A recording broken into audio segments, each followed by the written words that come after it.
Imagina una familia aparentemente perfecta, unida por lazos de sangre, pero a veces, detrás de esas puertas cerradas, las sombras esconden oscuros secretos. Lo que parecía ser un hogar cálido y seguro, se transformó en un escenario de horror espeluznante. Frank Alexander, en compañía de su padre Harald, asesinó a su madre, Dagmar, y a sus hermanas Marina y Petra. Esta es la escalofriante historia de cómo un hogar aparentemente tranquilo se convirtió en una de las escenas del crimen más horribles de la historia de España. Prepárate para descubrir los macabros detalles del crimen que sacudió a Santa Cruz de Tenerife en los años 70. Hoy, en Yo Solo Lo Cuento, el caso de la familia Alexander.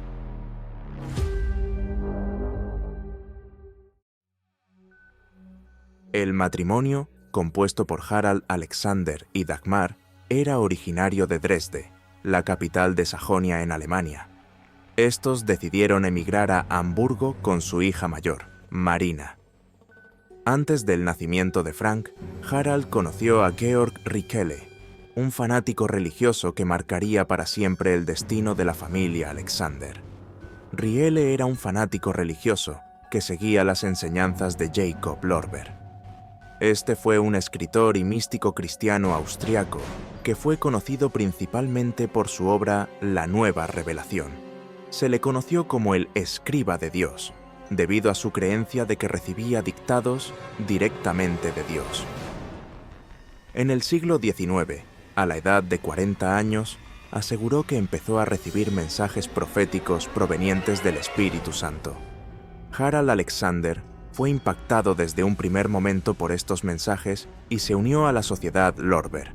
Esta sociedad reunía a personas que creen en las revelaciones de Lorber y que buscan estudiar y aplicar sus enseñanzas en sus vidas.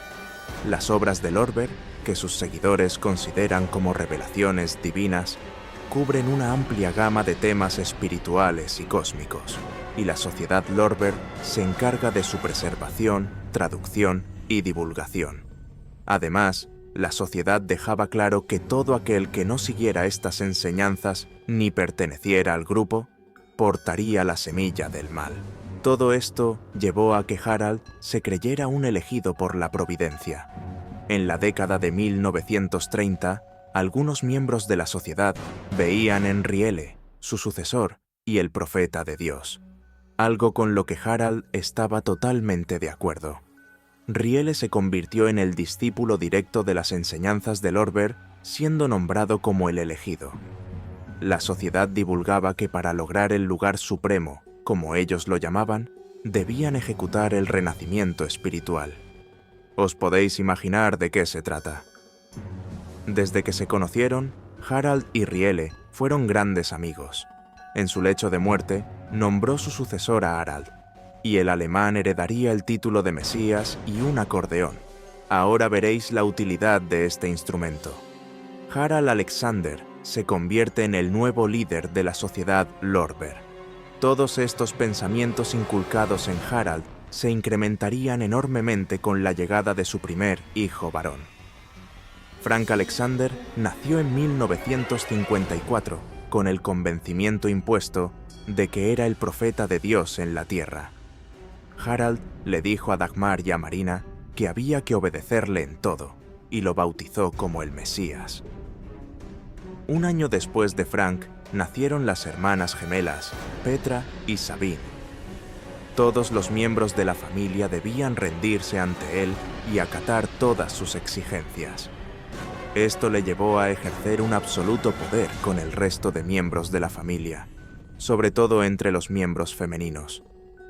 También hay que destacar que según estas enseñanzas de la sociedad Lorber, la mujer siempre estaba en un segundo plano en comparación con el hombre.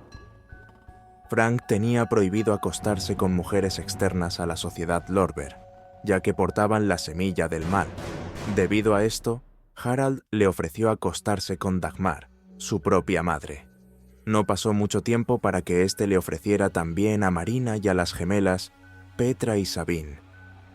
Todos y cada uno de los sucesos que pasaban en la familia Alexander tenían que ver en todo momento con la sociedad Lorber. Desde el momento en el que Harald conoció a Riele, la familia transformó su vida en base a sus enseñanzas. Marina contó un día en el colegio lo que pasaba en casa. Aunque no se sabe con certeza si fue para alertar de lo que estaba sucediendo o para captar adeptos para la sociedad Lorber, ya que tanto Dagmar como sus 3 hermanas eran totalmente sumisas a los deseos de Frank. Debido a que rumores sobre las prácticas de la familia Alexander empezaron a extenderse por Hamburgo, la policía alemana no tardó en presentarse en aquella casa. Finalmente, la familia Alexander decidió dejar Alemania para irse a vivir a Santa Cruz de Tenerife, ya que la situación se hacía insostenible y las autoridades alemanas habían iniciado una investigación contra ellos por sus relaciones incestuosas y por su pertenencia a una sociedad que realizaba prácticas satánicas. Además de que en esa época no paraba de ganar adeptos y la policía los tenía en el punto de mira. La familia se mudó a principios de abril de 1970 al número 37 de la calle Jesús Nazareno en Santa Cruz de Tenerife.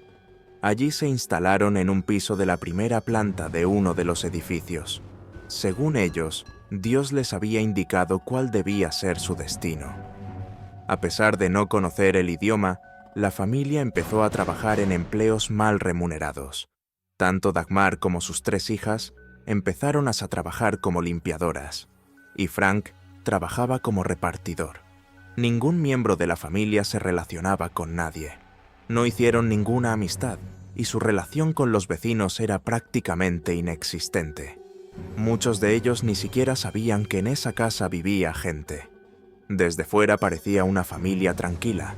Nunca se oía ningún ruido, salvo en alguna ocasión donde se les escuchaba rezar o tocar el acordeón. Después de casi 10 meses de estancia en Santa Cruz de Tenerife, el 16 de diciembre de 1970, ocurriría uno de los acontecimientos más terroríficos en la historia de España. Se sabe que hubo fuertes discusiones entre la familia días antes de los crímenes. Esa tarde, Frank sintió que su madre le miraba de una manera extraña. En ese momento, cogió una percha y empezó a golpearle la cabeza hasta que quedó inconsciente en el suelo. Harald vio el asesinato y se limitó a tocar el acordeón y a rezar. Posteriormente, acabaron con la vida de Marina y Petra, que no se resistieron en ningún momento. Sabine se salvó ese día porque estaba trabajando en ese momento. A las 2 les mutilaron tanto los pechos como los genitales y los clavaron en la pared. A Dagmar le hicieron lo mismo que a sus hijas, pero además le sacaron el corazón, lo ataron a una cuerda y lo colgaron de la pared. Aquel día se llevó a cabo uno de los hechos más horribles en la historia criminal de España. Una carnicería sin precedentes que llevó a la prensa a catalogarlo como el crimen del siglo. Ambos intentaron volver a Hamburgo ese mismo día, pero no se dieron cuenta que habían destruido los pasaportes, ya que el ritual en el que acabaron con 3 miembros de su familia les obligaba a acabar con todo lo que les atara con su antigua vida. Se supo lo que ocurrió ese día, porque fueron los propios Frank y Harald los que fueron a San Cristóbal de la Laguna, una ciudad de Santa Cruz de Tenerife. Allí tenía su casa el Dr. Walker Trenkel, el jefe de Sabine, donde trabajaba como limpiadora. Llamaron a la puerta del médico y le pidieron que saliera para hablar con ella. Sabine, quien contaba en ese momento con 15 años, salió al patio y el Dr. Walker se quedó a pocos metros de los 3, lo suficientemente cerca para escuchar la conversación. Ambos le contaron a Sabine que habían matado a su madre y a sus 2 hermanas. El doctor se quedó helado ante lo que estaba escuchando de Harald y Frank, pero antes de reponerse del shock, vio cómo Sabine le cogió la mano a su padre y le dijo: «Estoy convencida de que habías hecho lo que considerasteis necesario». El doctor Trenkel entró en su casa y mientras se disponía a llamar a la policía, Harald le siguió. Este le preguntó si había escuchado la conversación para posteriormente afirmar que habían matado a su mujer y a sus 2 hijas porque les había llegado su hora. Las autoridades llegaron de inmediato y detuvieron a Harald y Frank Alexander.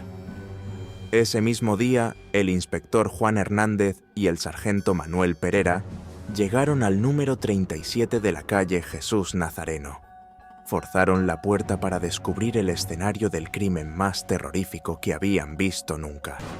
En el salón encontraron los cuerpos mutilados de Marina, de 18 años, y Petra, de 15.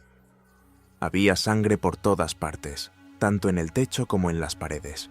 Según afirmaron las autoridades, la sangre les llegaba por los tobillos. Finalmente encontraron a Dagmar, o lo que quedaba de ella, en el dormitorio. Harald tenía 39 años y Frank Alexander 16 en el momento del triple parricidio. Tras su detención, Frank declaró ante la policía: debían aceptar el sacrificio de sus vidas manchadas por el pecado. Durante el juicio que se celebró el 17 de diciembre de 1970, un día después de los crímenes, ninguno de los dos habló. Frank estaba con la cara desencajada y Harald no mostraba ningún tipo de emoción. Los dos peritos forenses que los trataron aseguraron que el padre padecía una enfermedad mental del tipo delirante crónico de base esquizofrénica, mientras que el hijo había sufrido un contagio psíquico o un trastorno inducido. Debido a las declaraciones de los forenses, la defensa pidió su reclusión en un psiquiátrico y la fiscalía pedía la pena de muerte para Harald, ya que en esa época aún existía mediante garrote vil y 20 años de reclusión menor por cada una de las víctimas. Para Frank, unos 60 años que se quedaría en algo menos por buena conducta.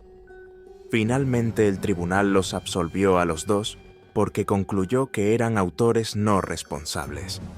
Esto significa que ninguno de los dos estaba en sus cabales. El 16 de marzo de 1972 fueron ingresados en el Centro Asistencial Psiquiátrico en la cárcel de Carabanchel en Madrid. A principios de los años 90, Harald y Frank Alexander, 20 años después de los crímenes, se fugaron del psiquiátrico y todavía a día de hoy se desconoce su paradero.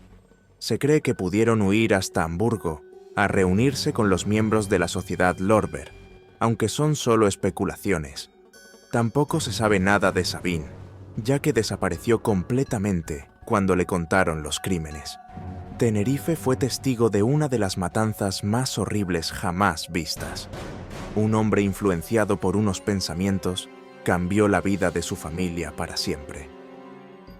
La historia de la familia Alexander dejó una mancha imborrable en la historia criminal de España. Unos crímenes que se cometieron poniendo la religión como excusa, sin importar que esas víctimas fueran miembros de tu propia familia. Esta es la historia de la familia Alexander. Os invito a suscribirse al canal, dejar sus comentarios y compartir este video. Hasta la próxima.